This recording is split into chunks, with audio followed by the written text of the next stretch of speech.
पढ़ते हैं तो रिवाइज कैसे करें, रिवाइज कैसे रिकॉल करें, माइंड में वो चीज़ें छपी रहे लिखने। उसके लिए यही सोल्यूशन है, आप उसके शॉर्ट नोट्स एकदम तैयार करके रखें और उसी को बार बार पढ़ें। मैंने घटना चक्र की बुक आती है मेंस की, तो उसका काफ़ी हेल्प लिया।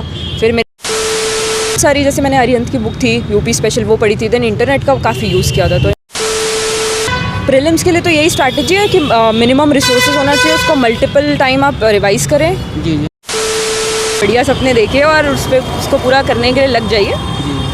पूरी कायनात उसको आपको राब्ते तक लाने तक कोशिश करेगी। हेलो फ्रेंड्स, स्वागत है एक बार फिर से एक नए वीडियो में। तो फ्रेंड्स, जैसा कि आप लोगों को पता है कि यूपी पीसीएस का इंटरव्यू हो रहा है। अभी मैं आए हैं इंटरव्यू देकर, चलिए जानते हैं किस किस लेवल के प्रश्न पूछे जा रहे हैं। वो हर एक चीज़, चाहे ऑप्शनल हो चाहे आपका एजुकेशन बैकग्राउंड हो, वो चीज़ हर एक वीडियो में कवर करेंगे। तो सबसे पहले मैम हमारी तरफ से, हमारे व्यूअर्स की तरफ से आपको ढेर सारी शुभकामनाएं। बहुत बहुत धन्यवाद। तो पहला क्वेश्चन मैम आपसे यही रहेगा कि आपका नाम क्या है और आप कहाँ से हैं? मेरा नाम स्वरूपा है और मैं मध्य प्रदेश से हूँ। जी, मध्य प्रदेश और यूपी में आकर एग्जाम दे रही हैं जी। थैंक यू, आपको बहुत कंग्रेचुलेशन कि आपके यहाँ काम करने का मौका मिले। Thank you. मैम आपका इंटरव्यू किस बोर्ड में था? मेरा मौर्य सर के बोर्ड में था। जी, कैसा इंटरव्यू रहा आपका? इंटरव्यू बहुत बढ़िया रहा। जी, और आपका एजुकेशन बैकग्राउंड मैम क्या है? मेरा एजुकेशन बैकग्राउंड, मैंने बीकॉम ऑनर्स किया है। जी जी। Medium ma'am? इंग्लिश। और ऑप्शनल क्या है? सोशोलॉजी। मैं आपका ऑप्शनल सोशोलॉजी था कि आई होप कि इससे भी रिलेटेड कोई क्वेश्चन आपसे पूछा गया हो। हाँ, मेरा इंटरव्यू जो है वो पूरा सोशोलॉजी बेस्ड ही था और थोड़ा कॉमर्स से भी क्वेश्चन पूछे थे। क्वेश्चन क्या रहा है मैम जैसे सोशोलॉजी से? सोशोलॉजी से उन्होंने मैरिज के बारे में काफ़ी पूछा, फैमिली के बारे में पूछा, देन वर्ण व्यवस्था के बारे में पूछा, सोशोलॉजिस्ट के बारे में पूछा, गांधी जी के व्यूज़ पूछे, यही सब पूछे। और जैसे आपका कॉमर्स भी बैकग्राउंड रहा था, प्लीज़ उससे रिलेटेड क्या क्वेश्चन पूछा गया, जैसे कोई जॉब से रिलेटेड? हाँ, कॉमर्स से भी काफ़ी क्वेश्चन थे, जैसे जीडीपी इंडिया की कितनी है और अभी क्या टारगेट्स हैं। उसके बाद उन्होंने ये भी पूछा कि हाँ, मुझे यही याद आ पा रहा है अभी तो। और कुछ सिचुएशन देकर क्वेश्चन आपसे, जैसे कोई लोक प्रशासन से, एडमिनिस्ट्रेशन से लेकर कोई क्वेश्चन आपसे? नहीं, मुझसे कुछ ये सब नहीं, सिचुएशनल बेस्ड कुछ नहीं थे। और जैसे भारत सरकार की कोई न्यू स्कीम आ रही है, अभी हाल ही में भारत सरकार की योजना आई है, कोई बजट आई है, तो उससे रिलेटेड कोई क्वेश्चन आपसे? नहीं, ये भी कुछ नहीं। इंटरनेशनल रिलेशन से कोई क्वेश्चन? नहीं, मुझसे करेंट का कुछ भी नहीं पूछा। ये कुछ क्वेश्चन पूरा सोशोलॉजी बेस्ड ही था। और कोई क्वेश्चन मैम जैसे कि आपसे बैकग्राउंड से रिलेटेड? हाँ, वही बैकग्राउंड से बीकॉम किया हुआ है तो कॉमर्स के काफ़ी क्वेश्चंस पूछे थे। बस मैं अभी रिकॉल तो नहीं कर पा रही हूँ एग्जैक्टली। करंट में कोई मैम आप जॉब कर रही हैं या फिर प्रिपरेशन ही? नहीं, अभी तो मैं फुल टाइम प्रिपरेशन ही कर रही हूँ। तो मैम जैसे कब से तैयारी कर रही हैं यहाँ सिविल सर्विस एग्जाम? अभी तो काफ़ी टाइम हो गया है तैयारी। कोचिंग लिए थे या फिर सेल्फ स्टडी? हाँ, इनिशियली कोचिंग ली थी बट फिर उसके बाद तो सेल्फ स्टडी करनी होती है। किस कोचिंग में मैं एडमिशन लिया था प्लीज़ बताइए, जिससे जिन लोगों का होता है कमेंट्स। कोचिंग तो वैसे ज़रूरत तो नहीं, अगर आप नहीं भी करना चाहे तो किया जा सकता है, बट मैंने बाजीराम से ली थी कोचिंग। थोड़ा सा आप बात करेंगे कि प्रीलिम्स होने वाला है 14 मई को, आफ्टर जो है कि 2023 का पीसीएस का, तो प्रीलिम्स के लिए कुछ बेस्ट स्ट्रेटजी बताइए जिससे लोगों का प्रीलिम्स क्वालिफाई हो, और खासतौर पर हिंदी मीडियम के छात्रों के लिए सीसेट के लिए बहुत ज़्यादा प्रॉब्लम होता है, तो उसके लिए बताइए। प्रीलिम्स के लिए तो यही स्ट्रैटेजी है कि मिनिमम रिसोर्सेज होना चाहिए, उसको मल्टीपल टाइम आप रिवाइज़ करें। जी जी। और अगर टेस्ट पेपर देना है तो टेस्ट पेपर दें, और पास्ट ईयर क्वेश्चंस बहुत इंपॉर्टेंट होते हैं तो वो करना ज़रूरी है। टेस्ट सीरीज कोई आपने ज्वाइन किया था मैम?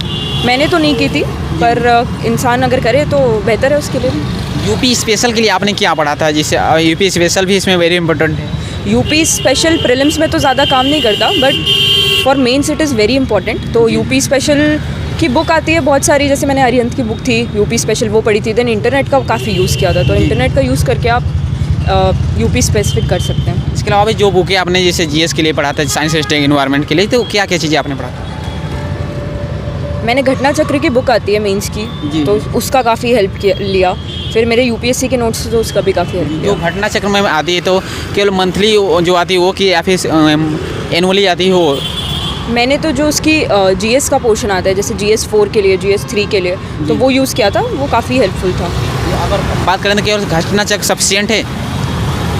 आई वोंट से कि सफिशिएंट है, बट आप अगर आपका पहले से बैकग्राउंड है, आप तैयारी कर रखे हो, उसके साथ आप उसको सप्लीमेंट करते हैं तो आपको काफ़ी हेल्प होगी। कई बार मैम जैसे कि होता है कि हम लोग बहुत ज़्यादा बुकें पढ़ते हैं, तो रिवाइज कैसे करें, रिवाइज कैसे रिकॉल करें, माइंड में वो चीज़ें छपी रहे लिखने? उसके लिए यही सोल्यूशन है, आप उसके शॉर्ट नोट्स एकदम तैयार करके रखें और उसी को बार बार पढ़ें।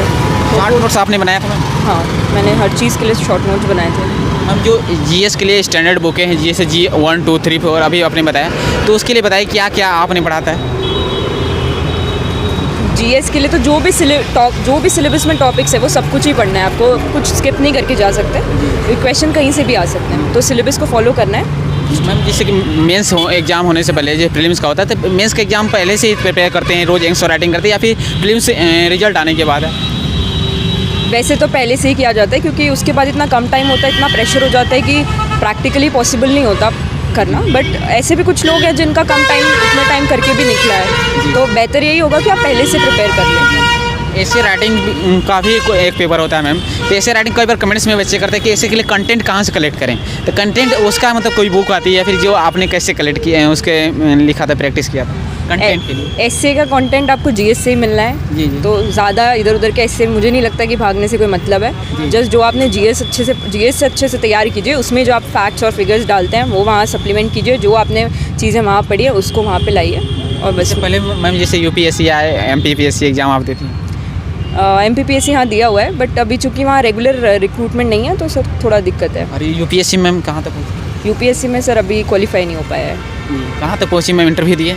नहीं, इंटरव्यू नहीं दिया है। मैम इस इंटरव्यू देने से पहले कोई मॉक इंटरव्यू दिया था आपने? हाँ, मॉक तो मैंने लगाए थे, 4 मॉक लगाए थे। थोड़ा सा बात करेंगे मैम जैसे रियल इंटरव्यू और जो ये मॉक इंटरव्यू अभी आप इंटरव्यू दे कर रहे हैं, तो क्या डिफरेंस है दोनों के बीच? डिफरेंस देखिए, थोड़ा डिफरेंस तो होता ही है, बट ये है कि उससे डर निकल जाता है आपका, आप थोड़े रिलैक्स फील करते हैं और एक काइंड ऑफ आइडिया लग जाता है कि आपको किस किस एरियाज़ में क्वेश्चन आ सकते हैं, एंजाइटी दूर हो जाती है। मैम ज़्यादा टफ कौन सा रहता है, मॉक या फिर रियल? टफ तो वो तो इंडिविजुअल पे डिपेंड करता है, बट हाँ ये तो टफ नहीं होता, ये काफ़ी रिलैक्स कर देते हैं आपको, आराम से पूछते हैं, कोई ऐसी दिक्कत वाली बात नहीं है। मैम जैसे आप गर्ल्स कैंडिडेट हैं, तो जो वुमेन एम्पावरमेंट, क्या मैसेज देना चाहते हैं गर्ल्स कैंडिडेट के लिए अपनी तरफ से जो इस फील्ड में तैयारी कर रही हैं? मेन मैसेज यही होगा कि बस सपने देखिए, बहुत बढ़िया सपने देखिए और उसको पूरा करने के लिए लग जाइए। पूरी कायनात उसको आपको राब्ते तक लाने तक कोशिश करेगी। मैम एक लास्ट क्वेश्चन आपसे है कि कोई भी मोटिवेशन लाइनें, इंस्पिरेशन लाइनें जो आपको आती है उसके साथ इस इंटरव्यू को समाप्त किया जाए।